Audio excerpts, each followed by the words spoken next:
Buenas tardes, queridos jóvenes. Iniciamos con nuestra asignatura de este mes, que es la de Psicología General 1. Aquí podemos observar el material obligatorio de lectura que nos va a hablar acerca de todo lo que refiere a historia de la psicología. Debemos entender que la psicología se divide en dos etapas, ¿sí? La precientífica y también la científica. La precientífica corresponde a lo que conocemos como la etapa en que la psicología se separa de la filosofía, y en la edad griega, y vamos a conocer algunos de los representantes de, de esa época, que pensaban y cómo se fue formando en sí la psicología como una rama de la filosofía. En la etapa precientífica, que ya es la que corresponde a la actualidad, también vamos a conocer desde qué tiempo hasta la actualidad. Pero antes que eso, tenemos que saber o volver a recordar que la psicología tiene como objetivo o finalidad el estudio de la conducta del ser humano, ¿sí? También aquí nuestro material nos comenta que es el estudio de la conducta y la experiencia de cómo los seres humanos y también los animales sienten, piensan, aprenden y se adaptan al medio que les rodea. La psicología moderna es la que se encarga ya de evaluar o de experimentar acerca de esas conductas y de esas experiencias, ¿sí? Hay varias teorías que ustedes van a ir conociendo en el transcurso de todos estos años de formación dentro del área. La psicología se ha dividido en varias áreas de estudio, ¿sí? Y eso lo vamos a ir viendo un poquito aquí. La psicología fisiológica es la que se encarga de estudiar cómo funciona el cerebro, el sistema nervioso, y eso la psicología experimental fue aplicando eso con técnicas de laboratorio, es decir, investigando acerca de la percepción o la memoria. Por eso es que hay muchos avances en relación a esto, ¿verdad? De cómo pensamos, cómo actuamos. En términos de aplicación, nosotros que en nuestra área somos o estamos formándonos como psicólogos sociales, ¿verdad? Estamos estudiando cómo actúa el entorno social en relación al individuo y el modo en que actúan cuando están en grupo. Entonces, por eso es que es importante que ustedes ya sepan cuál es la finalidad que persigue el área de psicología social. Y hay otras ramas como la psicología industrial que estudia el entorno laboral. La psicología educacional estudia el comportamiento de los individuos en un ambiente educativo. La psicología clínica también tiene un fin, que es la de ayudar a quienes tienen problemas en su vida diaria y tratar de ir sobrellevando eso que conocemos generalmente como trastornos o trastornos mentales generalmente también se nombra. Y vamos a dar una breve reseña de lo que es la historia en sí. Aquí vamos a observar que tiene sus orígenes, como ya les comenté al principio, sus orígenes de la filosofía en la antigua Grecia. Y ahí están los filósofos que seguramente ustedes ya dentro de su vida académica han escuchado hablar, han investigado, han conocido por lo menos algo acerca de ellos. Y estos son Platón y Aristóteles. Generalmente ellos son los que sobresalen en esta época en cuanto a los aportes que han colaborado para que esto se siga dando, ¿verdad? Este tipo de investigaciones y vaya evolucionando. Aquí se evalúa, por ejemplo, nacen las personas con ciertas aptitudes y habilidades, dice nuestro material, y también con una determinada personalidad, o es que se forma eso a base de la experiencia, pero vamos a responder más adelante. ¿Cómo llega el individuo a conocer el mundo que le rodea? Algunos pensamientos son innatos o también pueden ser adquiridos, y esto es mitad y mitad, ¿sí? Hay una carga genética que todo ser humano trae consigo, una historia familiar, tanto de parte del padre como de la madre. Entonces, esos genes también tienen mucha relevancia en lo que va a ser nuestra vida desde el momento en que nacemos y vamos evolucionando. También tiene mucho que ver la parte ambiental, el lugar en el que yo estoy creciendo, me desenvuelvo, mis experiencias en sí, todo eso hace que yo vaya formando mi personalidad. Todo esto fue debatido mucho tiempo, pero la psicología científica, que ya inicia en el siglo XVII, hay muchos trabajos de filósofos como Descartes, Hobbes, Locke y demás, que ya empezaban a investigar un poco más allá. Entonces, Descartes, por ejemplo, afirmaba que el cuerpo humano era como una máquina de relojería, pero que cada mente era única e independiente, ¿sí? Y esto es verdad. Nosotros somos como una pequeña máquina y ya nosotros podemos observar eso, que cuando hay alguna dificultad, algún problema a nivel fisiológico, entonces el cuerpo ya no funciona al 100%. Por eso es que esto es muy válido. Esto aportó mucho para lo que es la evolución de la psicología en sí. Esto que se conoce también como dentro de las teorías como empirismo, ¿sí? Entonces, dentro de las corrientes empíricas, de las teorías empíricas, perdón, entonces podemos destacar a estos personajes, Descartes, Hobbes, Locke. Si ustedes están más interesados en investigar un poco acerca de ellos, ustedes pueden encontrar muchísima información en los diferentes sitios web. Pueden ustedes consultar. La corriente más influyente en este tiempo fue la de Luke. ¿Por qué? Porque dice que estudiaba lo que era la percepción en sí y la organización mental, que es innata.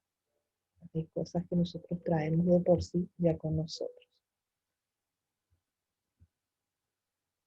Dentro de lo que es el desarrollo científico, dice que aparte de esta herencia filosófica que nosotros traemos de ese tiempo, ha ido evolucionando y también se ha ido descubriendo muchas más cosas acerca del ser humano, ¿verdad? Las actividades del sistema nervioso, el entorno físico de los organismos, quiénes son los representantes de esta época. Ya se le conoce a Fechner, a Wundt, que es el padre de la psicología en sí. Siempre tienen que tener en cuenta porque siempre se quiere dar a confusiones, porque al realizar esa pregunta, ¿quién es el padre de la psicología? Es William Wundt, ¿sí? Y muchos confunden a Freud, porque él es el padre, se le conoce a él como el padre del psicoanálisis, que es otra corriente que ustedes irán conociendo más adelante. En 1879 es que se marca esta división entre la etapa precientífica y la científica realmente. Ahí fue que Bohm fundó un laboratorio en Leipzig, en Alemania, y ahí ellos empezaron con un grupo de estudiosos a investigar un poco más acerca de lo que era el ser humano, la conducta, su forma de pensamientos y demás. Ellos generalmente eran estudiosos. Entre todos los investigadores había médicos, sobre todo, que se abocaron a ese tipo de investigación. Y ahí es cuando aparece Freud, ¿verdad? Él realmente no fue psicólogo, pero estuvo muy interesado en investigar eso y elaboró varios métodos de investigación y tratamiento, y uno de ellos es lo que conocemos en la actualidad como psicoanálisis, ¿sí? Él habla acerca de los instintos, los procesos por los que va pasando el comportamiento humano en sí. Entonces, eh, en la psicología en el siglo XX ya experimenta un poco más. Entonces llegamos a lo que sería 1960, donde hay consideraciones eminentemente prácticas, ¿no? Psicólogos intentaron aplicar la psicología en varias escuelas, en los negocios, ¿verdad? Interesándose más en esos procesos mentales y haciendo hincapié sobre todo en la conducta. Nosotros tenemos que saber que cualquier método científico tiene que ser demostrado. ¿Y cómo lo hace la psicología? A través de la conducta. Yo no puedo evaluar qué piensa el ser humano. En este momento en el que ustedes están observando este video, yo no sé, yo no puedo analizar qué están pensando, pero sí puedo analizar la forma en que se comporta, ¿verdad? El comportamiento en sí. Y ahí es donde se puede observar la conducta de la persona. Entonces, de acuerdo a cómo actúa, es que yo voy evaluando cuál es la problemática por la que está pasando esa persona. Entonces, todo eso hizo que la psicología pudiera convertirse en ciencia. Aquí también conocemos a Watson, que es un psicólogo estadounidense que hizo que la psicología se expandiera hacia América, ¿verdad? Él llevó, porque esto, como sabemos, la psicología científica se gesta en Alemania, y, y eso va, Watson lo va diseminando, por decirlo así, hacia lo que era Estados Unidos, y así fue evolucionando, fue creciendo. La psicología actual, dice, todavía mantiene muchos de los problemas que se planteó originalmente. Hay muchos que están interesados solamente en la parte fisiológica, ¿sí? Mientras que otros mantienen esa orientación clínica. Hay una minoría entonces que todavía sigue enfocado en lo fisiológico, y también otros que quieren ocuparse de otros fenómenos psíquicos. ¿Cuáles son las principales áreas de investigación dentro de lo que nosotros conocemos como psicología moderna? Tenemos que entender que se evalúa la parte fisiológica, como ya estamos comentando, ¿verdad? Estos sistemas de comunicación del organismo humano, el nervioso y el circulatorio, y esa fusión que existe entre ellos, ¿verdad? Nosotros sabemos que primeramente cualquier pensamiento se gesta en la mente, y de acuerdo a eso nosotros vamos actuando. Eso muchas veces se somatiza en el cuerpo, y más adelante también ustedes irán conociendo cuáles son esas formas en las que se pueden somatizar. El sistema nervioso comprende lo que es el sistema nervioso central, y esto a su vez incluye el cerebro, la médula espinal y las redes neuronales.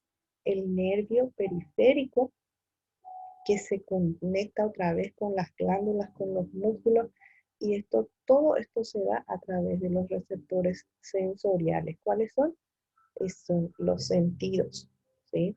Entonces, para que nosotros podamos ver, oír, oler, gustar, sentir todo eso, yo primeramente, eso ingresa a través, gracias a los receptores sensoriales que conocemos como sentidos, y ahí es cuando yo puedo diferenciar, por ejemplo, que hace frío, que hace calor, y esa información llega a mi cerebro y me dice abrigate, o ponete una blusa porque está haciendo bastante calor. Entonces, todo eso tiene una correlación. Entonces, también el aparato circulatorio, por eso es que la fisiología es muy importante, es fundamental dentro de nuestra área, porque lo que nosotros trabajamos es la conducta. Y a través de la forma en que nosotros nos sentimos es que actuamos. El aparato circulatorio también transporta sangre, algunos elementos químicos que conocemos nosotros como las hormonas, ¿verdad? Y todo esto tiene una relevancia dentro de lo que es psicología. Sí estudia mucho de lo que es, sobre todo neuropsicología o psicobiología. Generalmente ustedes van a tener esa oportunidad de conocer mucho más acerca de todo esto que estoy comentando. El sistema nervioso periférico es el que baja desde el cerebro a través de la médula espinal y va por la columna, vamos a decirle, del cuerpo, y ahí están las ramificaciones nerviosas que van lanzando esa información al cuerpo, ¿sí? Es decir, que nuestro cerebro es como una caja que es la que nos permite sentir, eh, nos permite darnos cuenta que es de día, que es de noche, que ya tengo sueño, que tengo hambre, que tengo que comer. Todo eso se gesta ahí y va lanzando información a mi cuerpo y mi cuerpo también lo devuelve esa información al cerebro para hacerme sentir que estoy bien, que estoy mal, que estoy feliz, que estoy triste, todo ese tipo de estados de ánimo. El ejemplo que se puede dar dentro de lo que es el sistema nervioso, es el arco espinal, que es el responsable, por ejemplo, del reflejo patellaris. Un golpe en el tendón de la rótula, justo debajo de esto envía una de las señales a través de las neuronas a la médula espinal y eso activa ciertas neuronas motoras, provocando esa sensación de golpe y que reaccione involuntariamente la pierna. Cuando se le golpea con el martillito, generalmente habrán visto ya alguna vez este tipo de pruebas, ¿no? Entonces, ahí es cuando pueden evaluar muchas veces si esos estímulos se están dando en buena forma. El aprendizaje, el condicionamiento. La psicología también estudia eso, ¿verdad? Al organismo como resultado de la experiencia. No necesariamente hablamos del aprendizaje académico, sino del aprendizaje empírico. ¿Qué significa esto? De todo lo que nosotros vamos conociendo a través de la experiencia. Entonces, todo eso es utilizado para ser investigado, sobre todo en animales, en estos laboratorios que comentamos anteriormente. El enfoque conductista generalmente es el que más trabajó esta área y aquí nosotros vamos a conocer lo que se llama condicionamiento, ¿sí? Hay varios tipos de condicionamiento, clásico, el operante, ¿sí? Y ustedes van a darse cuenta a través de los trabajos, de las tareas que vamos a ir desarrollando en este mes, de qué se tratan esos tipos de condicionamientos. Aquí aparece Pavlov, que es el que incursiona más en esta área.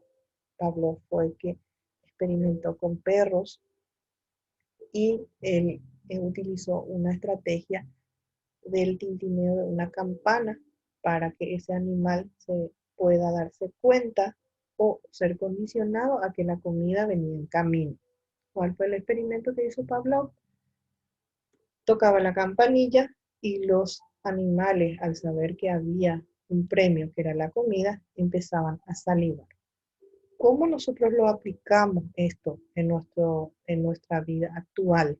Nosotros también estamos condicionados ya, ¿sí? Cuando nosotros estamos dentro de una institución educativa, por ejemplo, sabemos diferenciar perfectamente el sonido de la campanilla de entrada, por ejemplo. Eso nos condiciona a que tenemos que ingresar al salón de clases. Suena la campanilla, eso nosotros sabemos que nos condiciona a salir al receso. Suena otra campanilla y nos condiciona de saber que tenemos que retirarnos porque ya terminó el horario de clase. Otro ejemplo de condicionamiento parecido al que hizo Pablo, por ejemplo, es que yo ya acumulé mucha información en mi cerebro y eso queda, eso es algo aprendido. Entonces, un ejemplo clásico es, por ejemplo, el olor del asado. Eso hace que yo empiece a salivar porque yo ya conozco la experimentación, la experiencia de comer un rico asado que me gusta y justamente yo estoy con hambre y llega ese olor y me dice, ah, hay comida y de por sí nosotros empezamos a segregar saliva. Entonces, esas son formas de condicionamientos y eso fue lo que él fue evaluando en laboratorio utilizando como método de experimentación a ciertos tipos de animales, en este caso el perro. También Watson o Skinner también utilizado la experimentación con palomas y aplicando ese mismo procedimiento prácticamente era recompensado con la comida y era increíble observar cómo la paloma iba directamente a golpear un ¿cómo le llamaríamos? Un artefacto y con el golpe del pico salía la comida y se pasaban comiendo. Ellos sabían que si dejaban de hacer eso, no, ya no iba a haber gratificación por recompensa. Entonces ellos iban haciendo constantemente, eran condicionados. Esto me gustaría que lo miren ustedes si tienen posibilidad y el tiempo para poder entender un poco mejor. Busquen en inglés, en YouTube hay varios tutoriales que explican todo lo que refiere al condicionamiento clásico, al condicionamiento operante, para que puedan observar y diferenciar también eh, estos dos tipos de condicionamiento. Los enfoques cognitivos, es decir, que el hombre en sí tiene esa capacidad de absorber conocimiento. Entonces, nosotros naturalmente tenemos esa capacidad de diferenciar, de discriminar, de absorber información. Entonces, por eso es la parte cognitiva. Eso es lo que se estudia dentro de este enfoque. ¿Cómo aprendemos? Todos vinimos a este mundo sin saber nada y con nuestros mecanismos innatos pudimos sobrevivir. ¿Cuáles son estos mecanismos innatos? El llanto. El bebé, por ejemplo, al no poder hablar, ¿cómo se comunica cuando tiene hambre? A través del llanto, a través de la risa. ¿Por qué? Porque nosotros sabemos que el bebé está bien, no le duele nada, no quiere que se le cambie el pañal y demás, está contento. Entonces, todo eso es de forma innata. Y luego van aprendiendo, acumulando información, y esto es lo que se conoce como dentro de lo que es el enfoque cognitivo, ¿verdad? Y vamos a ir experimentando y acomplejando ese tipo de aprendizaje. Entonces, el aprendizaje y la memoria van de la mano, porque nosotros tenemos que aprender necesariamente ciertas palabras, primero cómo aprendemos a expresarnos. Cuando nosotros vamos siendo eh, encaminados a lo que es el aprendizaje académico en sí, aprendemos las vocales, luego se va complejando, aprendemos las consonantes, aprendemos a unirlos, igualmente a los números y vamos volviendo más complejos. Esto respetando siempre el tiempo de evolución del ser humano. Por eso, generalmente, la parte de instrucción educativa se divide en periodos o en ciclos. El primer ciclo, la etapa inicial, el primer ciclo, el segundo ciclo, el tercer ciclo, el nivel medio. ¿Por qué? Porque todas esas etapas no es que se le ocurrió nomás a alguien dividirlo de esa forma, sino de acuerdo a la etapa de evolución del ser humano, se van dando las orientaciones de conocimientos que pueda adquirir eso en la etapa en la que se encuentra. Entonces, dice aquí, mediante tareas que implicaban habilidades motoras, aprender a escribir a máquina, tocar un instrumento, todo eso forma parte de algo aprendido, de adquirir ciertos conocimientos que ya me van enseñando. Y tenemos que tener en cuenta que sobre todo si hablamos de aprendizaje, sobre todo de idiomas, los niños tienen lo que conocemos como la plasticidad cerebral y cuando son pequeños, de 3, 4 años, que ya empiezan a diferenciar las letras, los números, hasta por lo menos 10, 11 años, tienen una capacidad impresionante de adquirir información y de guardarlo en lo que nosotros siempre nombramos como la caja de conocimientos a nivel cerebral. Entonces, es mucho más fácil para el niño en esa etapa aprender varios idiomas que cuando ya va creciendo, porque como vamos a comparar el cerebro como una computadora, se le va cargando archivos, informaciones y demás, y eso se va llenando. Esa caja, de hecho, es que no se llena nunca. Hay varias cajas nuevamente y eso es lo que nosotros vamos a diferenciar también más adelante, lo que es el preconsciente, el subconsciente, el consciente. Y todo eso que yo ya guardé en esas cajas al final, yo lo vuelvo a traer en el consciente solamente cuando yo necesito para el diario vivir, para aprender a sobrellevar cualquier situación que se pueda dar en el día a día. Estos entonces ayudaron a entender un poco mejor al ser humano. Y aquí hay varias informaciones de procesos mentales que va a quedar a cargo de ustedes darle una lectura y de acuerdo a esto ir desarrollando la tarea que está ya habilitada en la plataforma. Este enfoque psicométrico, es decir, de la aplicación de test y psicometría en sí, ¿verdad? Psicometría es un área que se utiliza bastante porque es la medición de ciertas habilidades del ser humano a través de la aplicación de test, ya sea psicométricos esencialmente o proyectivos. Entonces, ustedes seguramente van a ir dando lo que son teorías y técnicas proyectivas y ahí van a aplicar seguramente este tipo de test. Y diferenciar también entre los dos. De eso generalmente trata lo que son los test y la psicometría. ¿Sí? El test de Binet, por ejemplo, el que mide el coeficiente intelectual, es uno de los más conocidos, ¿verdad? Que se utiliza mucho dentro de lo que es educación. Entonces, ahí nosotros podemos decir que un coeficiente intelectual de 90 para arriba hasta 100 está considerado dentro de lo normal, que de 100 para arriba ya son de altas capacidades. Si son de 80 para abajo, es que hay ciertos problemas. Y eso realiza la medición. Esto también eh, no es tan relevante así como para tomarlo como un test de decir que este chico no pudo resolver ciertos problemas y tenga que ser un coeficiente intelectual bajo. Se tiene que ir acompañado de otro tipo de evaluaciones para poder dar un informe final del coeficiente en sí de la capacidad de aprendizaje que tiene la persona.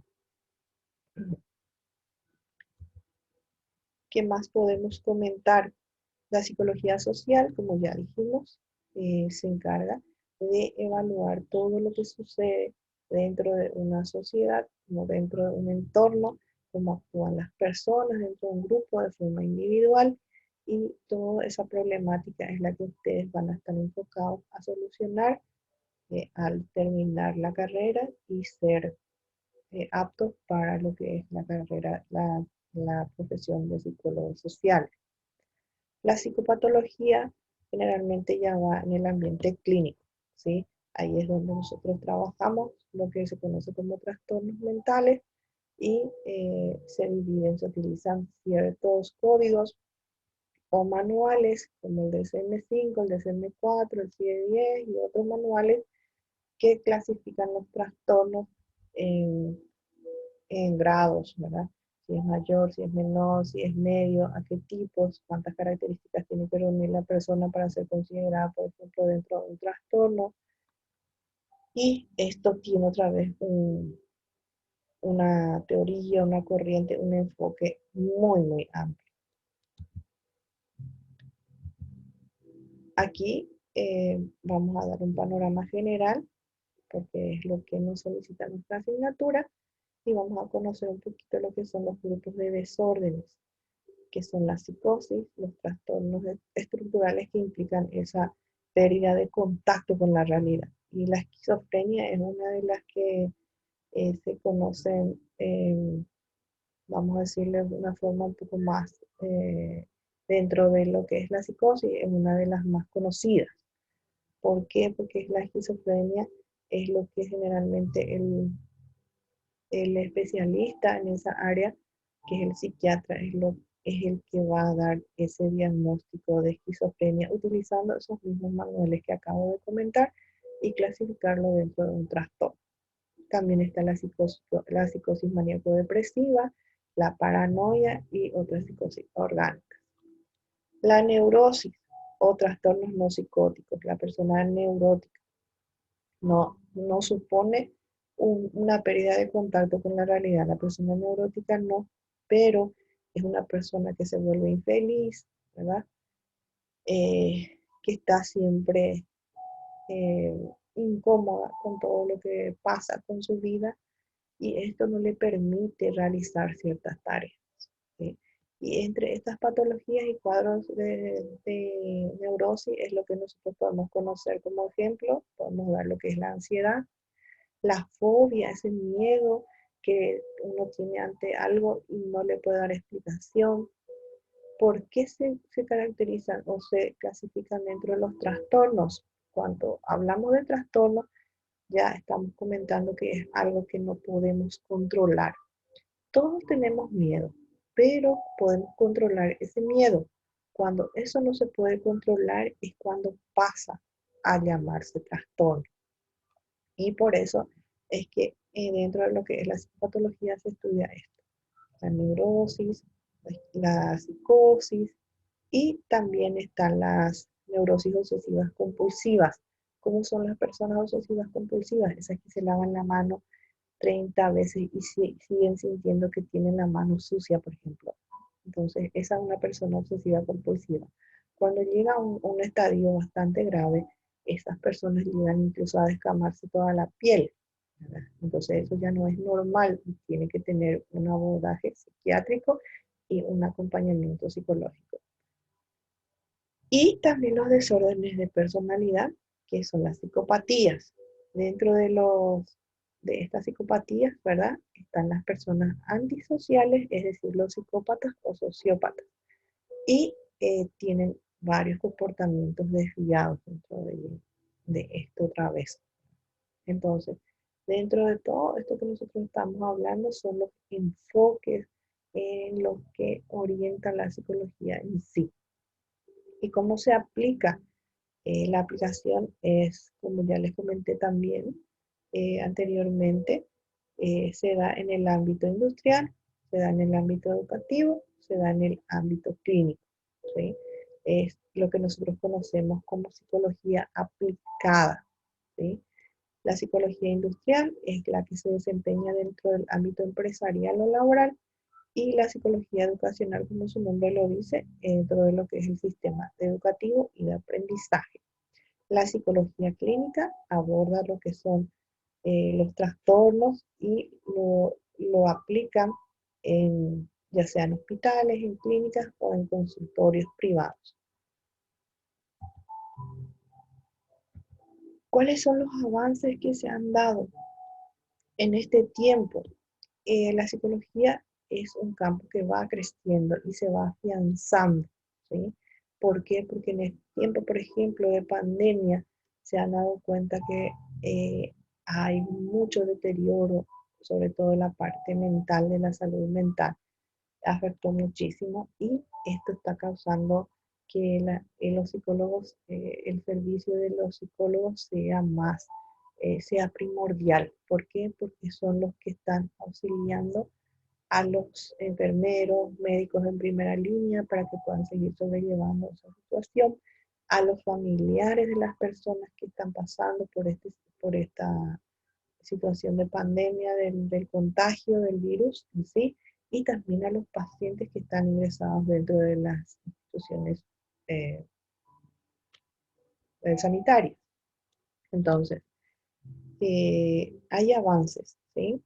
Hay también, no solamente en esas áreas, en las áreas clínicas, también en las áreas educativas y también en las laborales.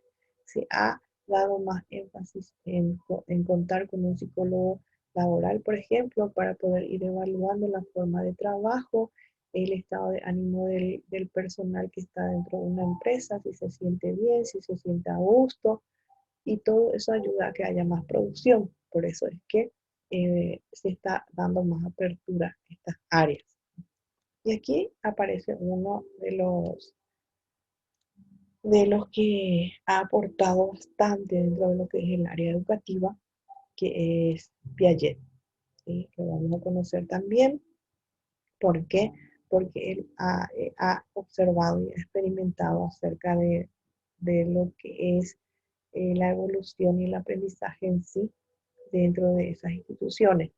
Entonces, Chomsky también, ¿verdad? Pero no hay mucha relevancia como lo que ha hecho Piaget y que sus teorías son aplicadas dentro del ámbito educativo. Y así son varios los representantes tanto de la etapa precientífica como de la etapa científica que ustedes tienen que ir conociendo porque dentro de nuestra profesión siempre es importante conocer eh, qué estudia la psicología. Si se les pregunta, usted está estudiando psicología, ¿y qué estudia la psicología? Y que no sepan responder, por ejemplo, es algo grave, ¿no? Entonces, ¿qué estudia la psicología? Estudia la conducta del ser humano eh, en teorías generales. Hay varios conceptos, hay varias definiciones, pero nosotros podemos redondear esa idea con que la psicología es la ciencia. Siempre hay que tener en cuenta eso. La psicología ya es una ciencia y se encarga del estudio del comportamiento o la conducta del ser humano. Hay varias corrientes, hay varios enfoques, el empirismo, el conductismo y otros enfoques que nosotros habíamos visto.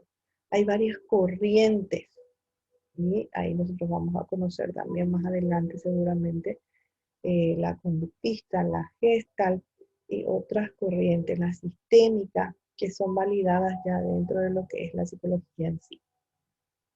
Luego están los representantes, que también nosotros ya comentamos anteriormente, y dónde se aplican dentro del área educativa, dentro del área laboral, dentro del área hospitalaria o clínica y los avances que se han dado en este tiempo.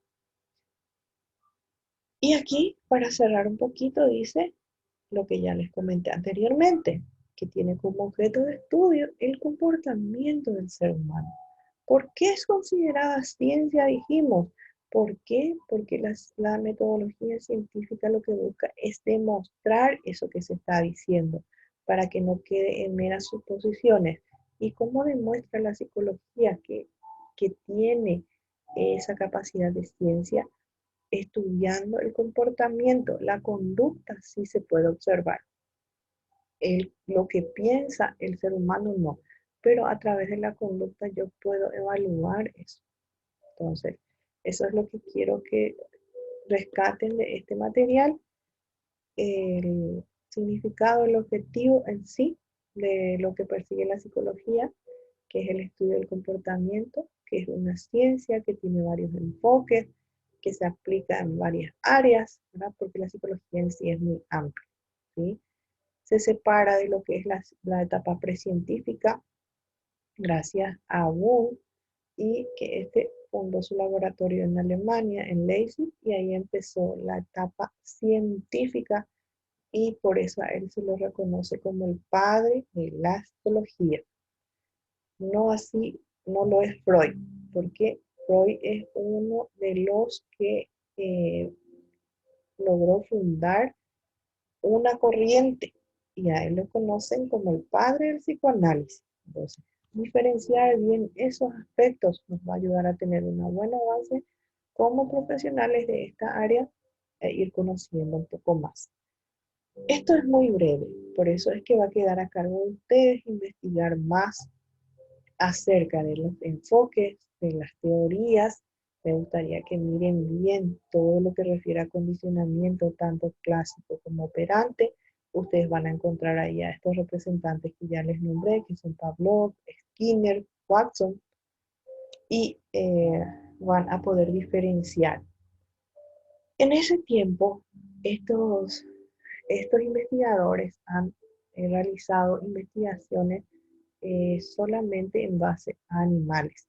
Watson fue un poco más atrás, más adelante, perdón, y había hecho experimentos con un bebé. Entonces, también si es que les interesa un poco más, van a encontrar información acerca del bebé Albert que investigó Watson en su momento, ¿verdad? Para ver cómo evolucionaba. Y otros como Piaget y demás que han estudiado también las diversas etapas de la evolución del ser humano y de cómo va evolucionando también su forma de actuar, su forma de pensar. Por eso es que es muy importante esta asignatura, porque es como una base que nosotros vamos a tener como profesionales del área. Es muy importante conocer. Dentro de lo que es nuestra tarea en sí, voy a,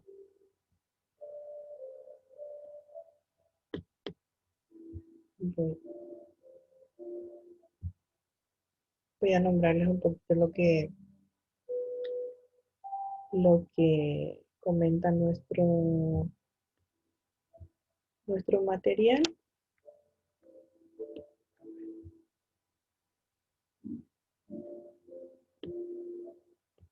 Un segundito.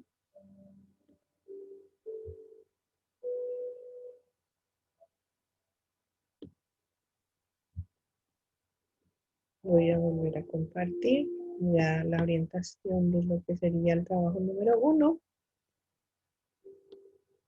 Seguro que ya van a poder observar aquí que elaboren un cuadro comparativo a partir del material que yo les estoy comentando hoy. Y también van a verificar y plasmar en esto el resumen de la historia de la psicología, tanto en su etapa científica y las corrientes psicológicas del siglo XIX, en la que se observa el desarrollo de 3 corrientes psicológicas y también teorías representantes, el objeto de estudio que componen esas teorías y cuáles son los métodos empleados y los aportes que han dejado. Pueden incluso buscar material que pueda ser mucho más fácil de interpretar. Hay muchísimo material en la web, lo pueden buscar incluso en YouTube, observar porque un material audiovisual al ver, al escuchar y al dar ejemplos, generalmente resulta mucho más fácil la comprensión. Pero teniendo en cuenta el material guía, también lo van a poder hacer. Solamente que estas orientaciones le doy para mayor aprovechamiento de. Entonces, con esto cerramos la semana 1.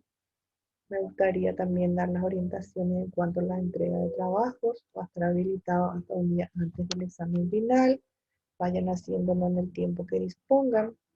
La semana que viene voy a tratar de fijar la videoconferencia ya con ustedes, en el que ustedes me puedan ir comentando si hay dudas y aclarar ciertas cosas que se puedan llegar a dar a confusión y demás. Entonces, para el próximo viernes vamos a estar interactuando a través de videoconferencias porque la tercera semana ya es de examen virtual y la última es de examen presencial. Entonces, espero que aprovechen esta asignatura, que aprovechen los conocimientos que compartimos el día de hoy y ya estaremos en contacto. Cualquier duda que tengan también lo pueden realizar a través del foro de ayuda de la plataforma.